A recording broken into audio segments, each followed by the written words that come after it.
South ఇండియాలోని అతి తక్కువ ధరలకి రత్నాలనందించే ఏకైక సంస్థ 6JVR. నమస్తే, welcome to Suman TV.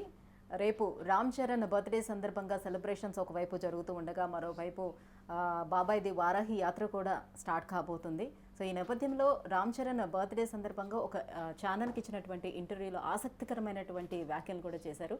So దానిపై డిస్కస్ చేసేందుకు మనతో పాటు ఉన్నారు senior political analyst Chandu Srinivas garu. Hello sir. Hello అండి. సార్, రేపు రామ్ చరణ్ బర్త్డే ఉంది. సో ఎప్పటి నుంచో తన సెలబ్రేషన్స్ కూడా స్టార్ట్ అయిపోయి దేశవ్యాప్తంగా కూడా. సో మరోవైపు రామ్ చరణ్ ఒక ఛానల్కి ఇచ్చినటువంటి ఇంటర్వ్యూలో ఆయన చేసినటువంటి వ్యాఖ్యలు కూడా చాలా ఆసక్తికరంగా ఉన్నాయి. బాబాయ్కి మా సపోర్ట్, ఫుల్ సపోర్ట్ మా ఫ్యామిలీ నుంచి మాకుంటే బాబాయ్ ఏది అడిగినా కూడా మేము ఇట్లా చేస్తామని కూడా అన్నారు. సో తనకి బాబాయ్కి మధ్య ఉన్నటువంటి ఆ ర్యాపో చాలా ఇంట్రెస్టింగ్గా కూడా ఉంది. సో ఫాదర్ ఒకవైపు ఫాదర్ని చూసి పెరిగారు, ఇంకొక వైపు బాబాయ్ని చూసి పెరిగారు. సో వాళ్ళ అడుగుజాడలోనే నడుచుకుంటూ ఈరోజు ఈ పొజిషన్కి వచ్చారు రామ్ చరణ్. సో దీన్ని ఎలా చూడొచ్చు? డెఫినెట్గా ఇప్పుడు ఒక వ్యక్తి మీరున్నట్టు రేపటితో 39 సంవత్సరాలు గడువు పెడుతున్నాడు, అంటే 4 పదులకు దగ్గరికి వస్తున్నాడు. అంటే తీసింది 15 సినిమాలు, 16వ సినిమా మన ప్రారంభోత్సవం. కానీ ఒక సినిమా ఇండస్ట్రీలో ఒక మంచి గ్లోబల్ స్టార్గా ఎదిగాడు. అది గ్రేట్ కదా. మెగా ఫ్యామిలీ నుంచి వచ్చి తండ్రిని, ఒకవైపు తండ్రికి పేరు తేవాలి, ఒకవైపు బాబాయికి పేరు తేవాలి. ఇద్దరిని చేత ప్రశంసలు పొందటమే కాకుండా ఇద్దరికి సమానంగా ఒక నటుడిగా ఎదగటటువంటి మామూలు విషయం కాదు. అందులో అది రంగస్థలంలో అతని పరిణితి మనం చూసాం. ఎంత ఆహాభావాలు పండించాడు, ఎంత చెవిటివాడిగా వాళ్ళ అన్న చనిపోయినప్పుడు అనేది మనం చూసాం.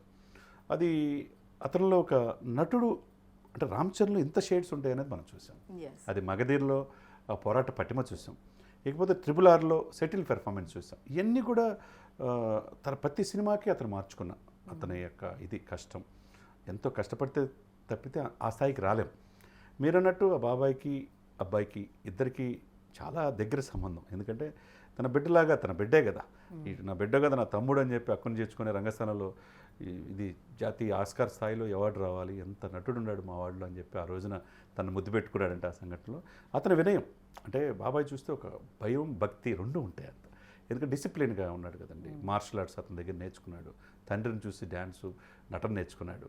ఇకపోతే మీరు అన్నట్టు ఇప్పుడేనే కాదు, జనసేన పార్టీ పెట్టినప్పటి నుంచి బాబాయ్ కోసం ఏదన్నా చిన్న ఇన్సిడెంట్ జరిగినా తను కానీ ఉపాసన కానీ ముందుండి ఆయనకి హెల్త్ పాయింట్ ఆఫ్ ఇబ్బందులు ఉన్నా వాళ్ళు ముందుంటారు. అందరికంటే ఎక్కువ అటాచ్మెంట్ రామ్ చరణ్తో ఉంటుంది పవన్ కళ్యాణ్కి. ఇప్పుడు నిన్న నిజమే నేను కూడా చూసా ఒక ఇంటర్వ్యూలో, బాబాయ్ కోసం ఏదైనా చేస్తామని చెప్పి అంటాం.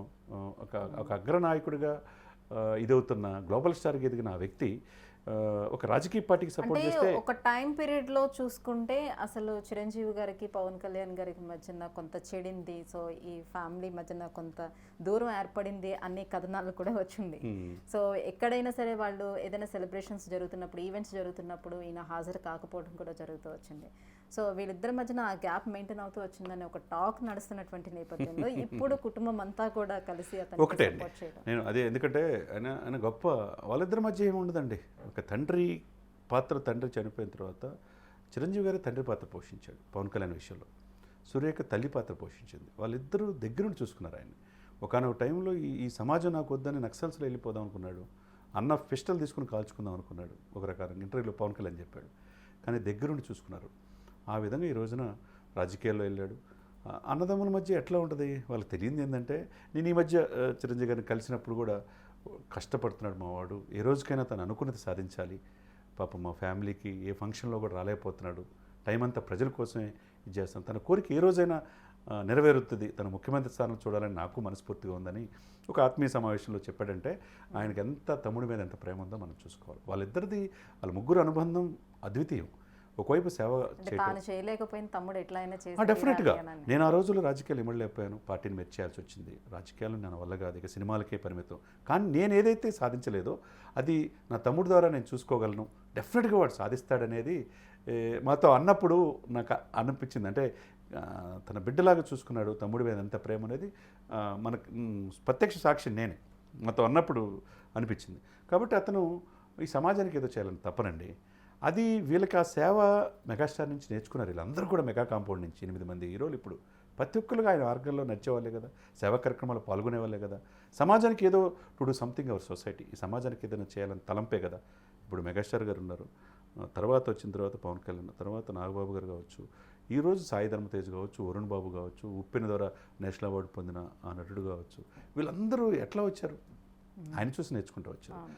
ఇకపోతే మీరన్న ఈ సందర్భంలో పవన్ కళ్యాణ్ గారికి ఇప్పుడు రాజకీయంగా ఆయన వద్దన్న ఆయన ఏంటంటే నా దగ్గర సపోర్ట్ చేసి వస్తే మీరు ఇండస్ట్రీలో కొద్దిగా ఇబ్బంది పడతారని అది మంచితనం వద్దు అంటాడు యాక్చువల్గా. కానీ మాధవి గారు చిరంజీవి గారి సిస్టర్ కూడా అప్పుడు పాలకొల్లో కూడా ఇక్కడ తిరుపతిలో ప్రచారం చేశారు వాళ్ళ అన్న కోసం. వాళ్ళందరూ కూడా మా అన్న చూసే కదండి మాకు ఈరోజు ఈ సకల సౌకర్యాలు అనే భావన ఉంటుంది ఎప్పుడు కూడా.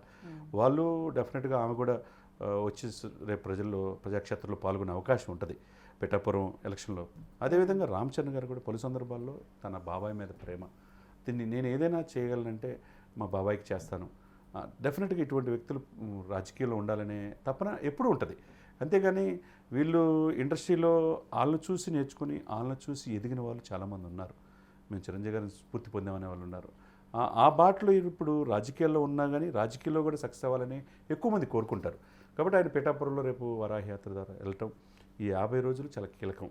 ఫ్యామిలీ అంతా డెఫినెట్గా మొన్న నాగబాబు కొడుకు కూడా వరుణ్ బాబు కూడా చెప్పాడు డెఫినెట్గా మేము ప్రచారంలో పాల్గొంటామని. ఒకవైపు రామ్ చరణ్ వీళ్ళందరూ కూడా సాయి ధర్మతేజ అందరూ సో గ్లోబల్ స్టార్గా ఎదిగినటువంటి రామ్ చరణ్ ఎన్నికల ప్రచారంలో పాల్గొంటే డెఫినెట్గా మైలేజ్ వచ్చే అవకాశం ఎక్కువగా ఉంటుంది కదండి. అది సమస్య లేదు అందులో, డెఫినెట్గా ఉంటుంది. అది ఎందుకని ఆయన వద్దు అని అన్నా వీళ్ళందరూ కూడా డెఫినెట్గా పవన్ కళ్యాణ్ గారిని ఈసారి అసెంబ్లీ చూడాలనే ఆలోచన, జనసేన పార్టీ గెలవాలి, ఈ యొక్క కూటమి గెలవాలనేది అందరికీ ఉంటుంది. రాజకీయాల్లో ఇప్పుడు సినిమాలో ఏదైతే అందరు సపోర్ట్ చేసి ఈ విధంగా ఎదిగారో కష్టపడి, అదేవిధంగా రాజకీయాల్లో కూడా ఎదగాలనేది ఉంటుంది కదా. అది అన్నకైనా ఉంటుంది, తర్వాత తన ఫ్యామిలీకైనా ఉంటుంది. మెగా కాంపౌండ్ నుంచి ఏంటంటే డిసిప్లిన్గా అలవాటు పడ్డారు కాబట్టి వాళ్ళు.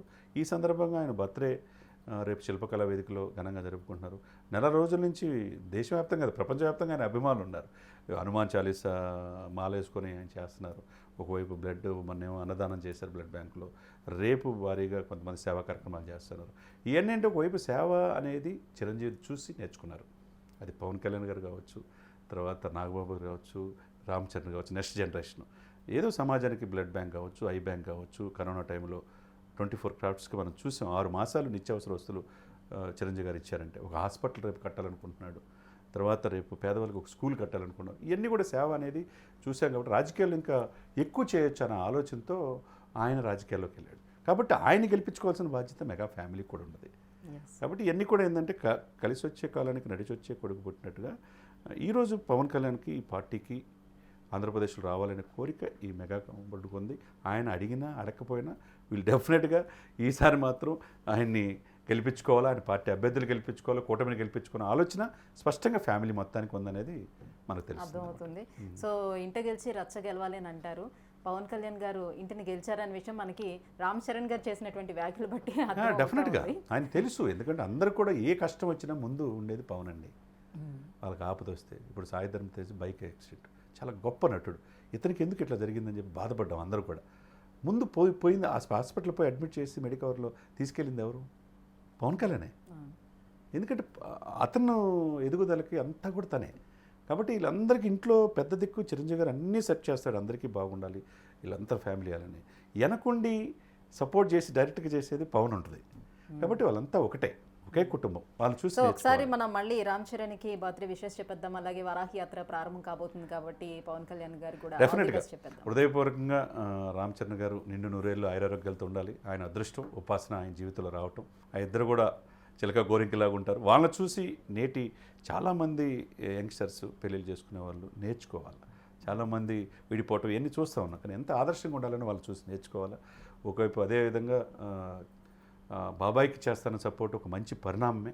అది ప్రజల్లో ముఖ్యంగా ఫ్యాన్స్లో మెగా ఫ్యామిలీ అంటే మెగా ఒక్కటే చిరంజీవి ఫ్యామిలీ, పవన్ కళ్యాణ్ అభిమానులు ఉంటారు, రామ్ చరణ్ అందరూ ఒకటే ఉంటారు. వాళ్ళు సినిమాలైనా రాజకీయాలైనా వాళ్ళతో పాటే నడుస్తారు. బట్ ఇది ఒక మంచి పరిణామం రామ్ చరణ్ గారు అలా అంటాం. మరొకసారి ఆయనకి జన్మదిన శుభాకాంక్షలు తెలియజేస్తూ అదేవిధంగా వారాహి యాత్రలో కూడా ఆయన కూడా సక్సెస్ కావాలని మనస్ఫూర్తిగా కోరుకుంటున్నాను. Thank you sir.